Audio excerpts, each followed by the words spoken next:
Hello students, today we are going to discuss about past perfect tense.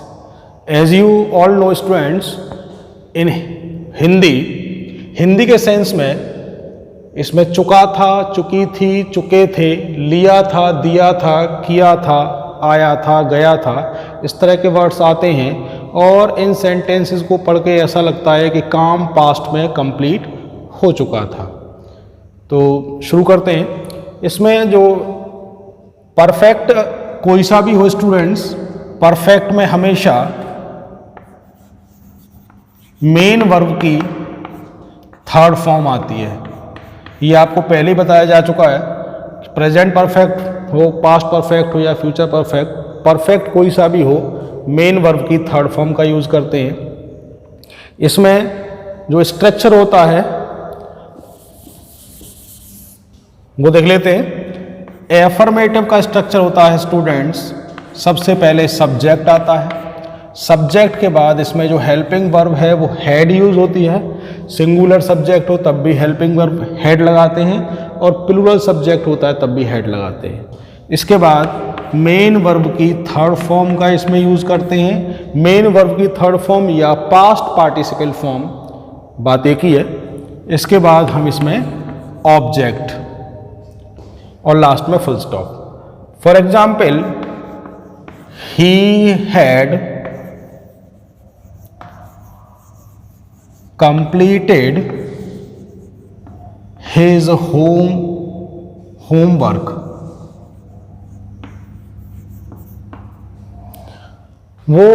वह अपना homework पूरा कर चुका था। नेगेटिव का जो स्ट्रक्चर होता है स्टूडेंट्स, उसमें सब्जेक्ट के बाद हैड लगाते हैं, हैड के बाद नॉट या नेवर, इसके बाद मेन वर्ब की थर्ड फॉर्म, ऑब्जेक्ट और फुल स्टॉप। फॉर एग्जाम्पल, इसी सेंटेंस को ले लेते हैं। He had not completed his homework। अब इंटरोगेटिव की बात कर लेते हैं स्टूडेंट्स। तो इंटरोगेटिव आपको मालूम ही है कि दो तरह के होते हैं, first type of interrogative and second type of interrogative. तो पहले हम फर्स्ट टाइप ऑफ इंटरोगेटिव में देखते हैं। इंटरोगेटिव फर्स्ट का जो स्ट्रक्चर होता है उसमें सबसे पहले हेल्पिंग वर्ब, और इस टेंस की जो हेल्पिंग वर्ब है वो है हैड। पहले हैड लगाएंगे, फिर सब्जेक्ट लगाएंगे। सब्जेक्ट के बाद अगर सेंटेंस में नेगेटिव वर्ड लगवाया है तो नॉट लगाएंगे, अदरवाइज नहीं लगाते। मेन वर्ब की थर्ड फॉर्म का यूज करते हैं, ऑब्जेक्ट, और लास्ट में हम इसमें क्वेश्चन मार्क लगा देंगे। For example, had the players,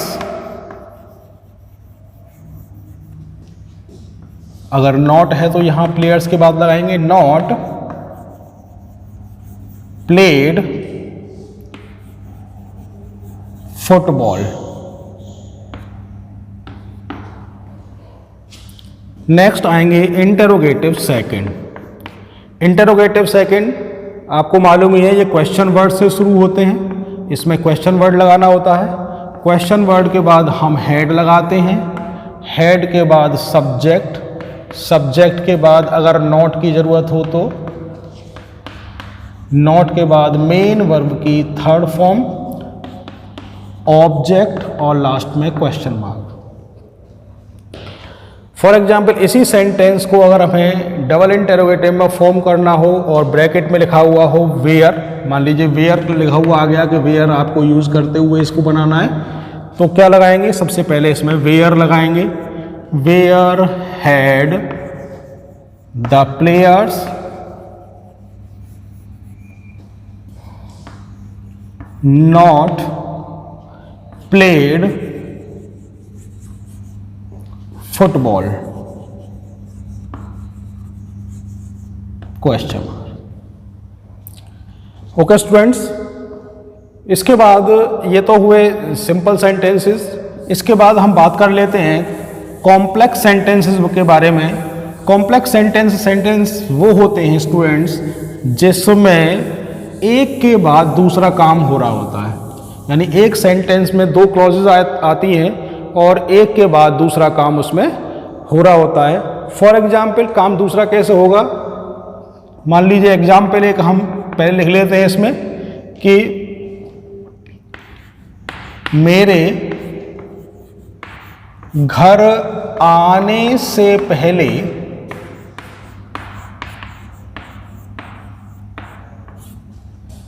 माताजी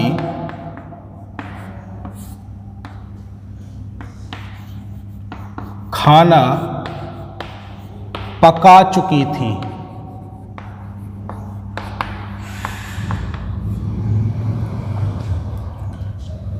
या इसको दूसरे तरीके से कैसे लिख सकते हैं, जब मैं घर आया तब माताजी खाना पका चुकी थी।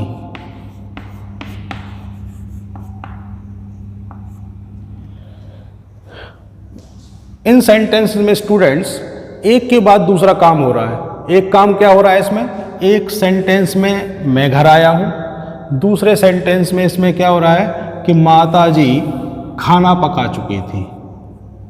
दो काम हो रहे हैं। ऐसा ही इसमें एक सेंटेंस में मैं घर आया, दूसरे में माताजी ने खाना पका लिया था। तो ऐसे सेंटेंसेस को फॉर्म करते समय हम बस केवल एक बात ध्यान में रखते हैं कि जो काम पहले खत्म हुआ हो, जो काम पहले होता है उसको तो हम रखते हैं पास्ट परफेक्ट के रूल से, पास्ट परफेक्ट के रूल से, और जो काम बाद में खत्म होता है उसे हम रखते हैं स्टूडेंट्स पास्ट इंडेफिनिट के रूल में। पास्ट इंडेफिनिट के स्ट्रक्चर में हम उस काम को रखेंगे जो बाद में हुआ है, पास्ट परफेक्ट के स्ट्रक्चर में हम उस काम को रखेंगे जो पहले खत्म हुआ है। तो इस सेंटेंस में पहले क्या काम खत्म हो रहा है, पहले माताजी ने खाना पका लिया है, माताजी ने पहले खाना पकाया, ये सेंटेंस में काम पहले हुआ है। तो इस सेंटेंस को, इस फ्रेज को हम पास्ट परफेक्ट में रखेंगे और दूसरा वाला जो फ्रेज है उसे हम रखेंगे पास्ट इंडेफिनिट में। तो इसको बनाएंगे कैसे, इसका एक स्ट्रक्चर देख लेते हैं। स्ट्रक्चर क्या होता है, पास्ट परफेक्ट का स्ट्रक्चर तो मैंने अभी आपको बताया। पास्ट इंडेफिनिट के स्ट्रक्चर में क्या होता है, सब्जेक्ट आता है, सब्जेक्ट के बाद मेन वर्ब की सेकंड फॉर्म आती है और ऑब्जेक्ट आता है, यही आता है, आपको पहले पढ़ाया है हमने। तो इन सेंटेंसेस को फ्रेम कैसे करते हैं, अगर पहले और बाद शब्द आया होता है तो सेंटेंस को हमेशा इस पहले या बाद शब्द के बाद से रखते हैं, शुरू करते हैं। तो इसका पहले काम कौन सा हो रहा है, माताजी, मदर हैड कुक्ड फूड, पहले की स्पेलिंग बिफोर आई केम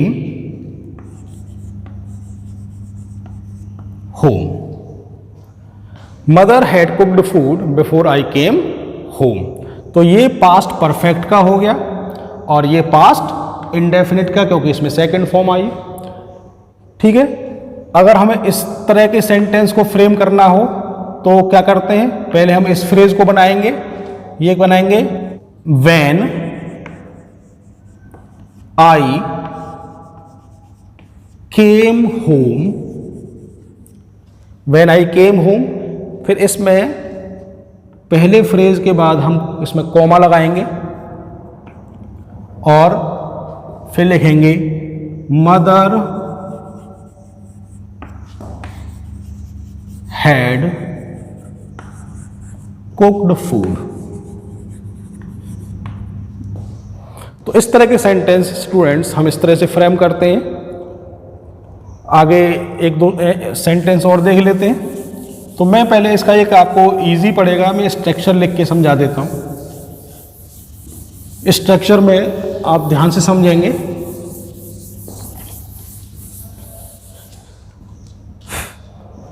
अगर सेंटेंस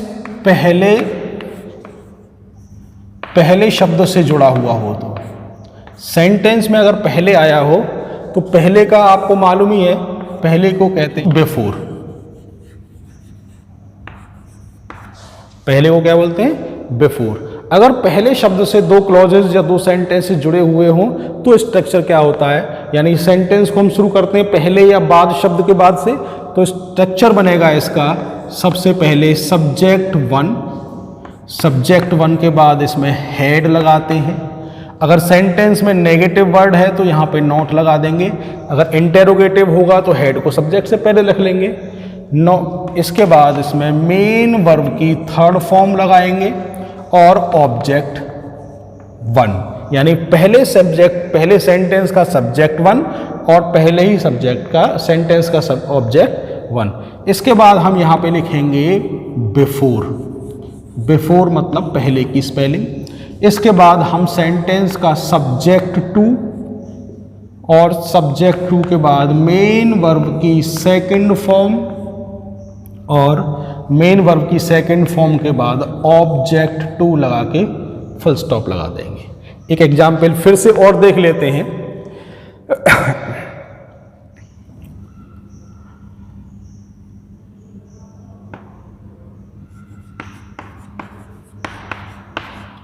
तुम्हारे स्टेशन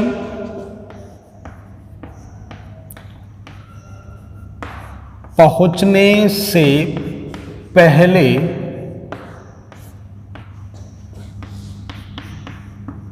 गाड़ी जा चुकी थी।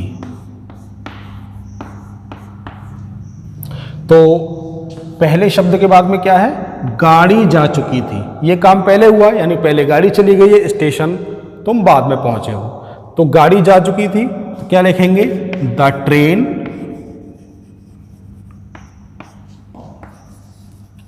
Had gone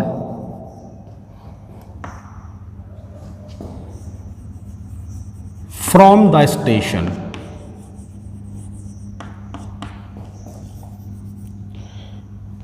Before you reached there। हो गया स्टूडेंट्स, ये तो हुआ पहले शब्द का। अब हम एक बाद शब्द वाला स्ट्रक्चर और ले लेते हैं। तो बाद में इसको जस्ट उल्टा कर देते हैं। अगर बाद शब्द से दो सेंटेंस या दो क्लॉजेज जुड़े हुए हों तो बाद को कहते हैं आफ्टर। तो इसका स्ट्रक्चर होता है स्टूडेंट्स, सबसे पहले सब्जेक्ट वन, वही बाद या पहले से शुरू करेंगे। तो सब्जेक्ट वन के बाद मेन वर्ब की सेकंड फॉर्म और ऑब्जेक्ट वन। अगर मान लीजिए सेंटेंस नेगेटिव भी है तो इस मेन वर्ब की सेकंड फॉर्म को तोड़ लेंगे और ये हो जाएगा did not plus main verb की फर्स्ट फॉर्म। ये हो जाएगा नेगेटिव में। अगर सेंटेंस इंटेरोगेटिव में होता है तो इस डिड को हम सब्जेक्ट से पहले ले लेते हैं बस। इसके बाद हम लगाएंगे इसमें आफ्टर के बाद सब्जेक्ट टू के बाद हेड के बाद मेन वर्ब की थर्ड फॉर्म, देन ऑब्जेक्ट और फुल स्टॉप। नेगेटिव होगा या एफर्मेटिव होगा तो फुल स्टॉप लगाएंगे, इंटेरोगेटिव होगा तो क्वेश्चन मार्क लगाएंगे। सॉरी, ये 1 नहीं है, 2 है। फॉर एग्जाम्पल,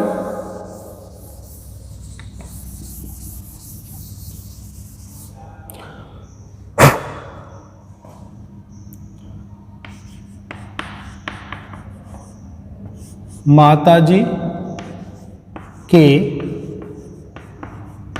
खाना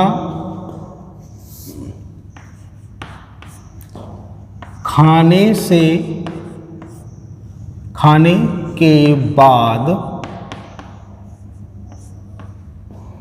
माताजी के खाना खाने के बाद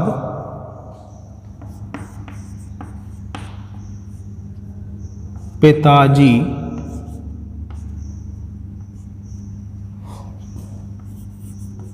घर आ चुके थे या आए थे। तो स्टूडेंट्स, बाद शब्द से दो सेंटेंसेस या दो काम जुड़े हुए हैं, इसमें दो क्लॉजेस जुड़े हुए हैं। तो हमेशा हम या बाद या पहले वाले के बाद से शुरू करते हैं, तो हम पहले इस सेंटेंस को आगे पहले लिखेंगे, लेकिन उससे पहले देख लेंगे कि पहले काम क्या हुआ है। पहले माताजी ने खाना खाया है और पिताजी घर बाद में आए हैं।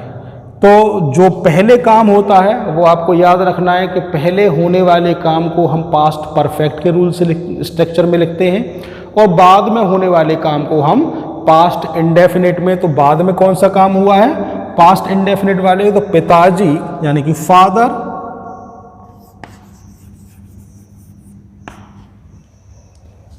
Came home. फिर बाद की स्पेलिंग लिखेंगे, after mother had eaten food. मान लीजिए सेंटेंस अगर ये नेगेटिव में होता कि माताजी के खाना खाने के बाद पिताजी घर नहीं आ चुके थे। अगर सेंटेंस इस तरह का होता, नहीं शब्द लगा होता इसमें, तो हम क्या करते, इस सेंटेंस को यानी कि पहला जो हमने फ्रेज लिखा है, सेंटेंस लिखा है, इसको हम नेगेटिव में कर लेते और इस केम की जगह पर क्या हो जाता, father did not come home after mother had eaten food. अगर मान लीजिए सेंटेंस में होता क्या शब्द से शुरू होता, यानी कि इंटेरोगेटिव भी होता कि क्या माताजी के खाना खाने के बाद पिताजी घर आ चुके थे, तो ऐसे सेंटेंसेस में क्या करते, हम पहले लिखने वाले सेंटेंस को ही नेगेटिव में या इंटेरोगेटिव में लिखते हैं। तो ये जो डिड है, इस डिड को हम सब्जेक्ट से पहले रख लेते कि did father not come home after mother had eaten food, और लास्ट में हम फुल स्टॉप की जगह पर क्या लगाते हैं स्टूडेंट्स, क्वेश्चन मार्क लगाते हैं। ओके स्टूडेंट्स, आई होप आपको पास्ट परफेक्ट अच्छे से समझ में आ गया होगा। Thank you.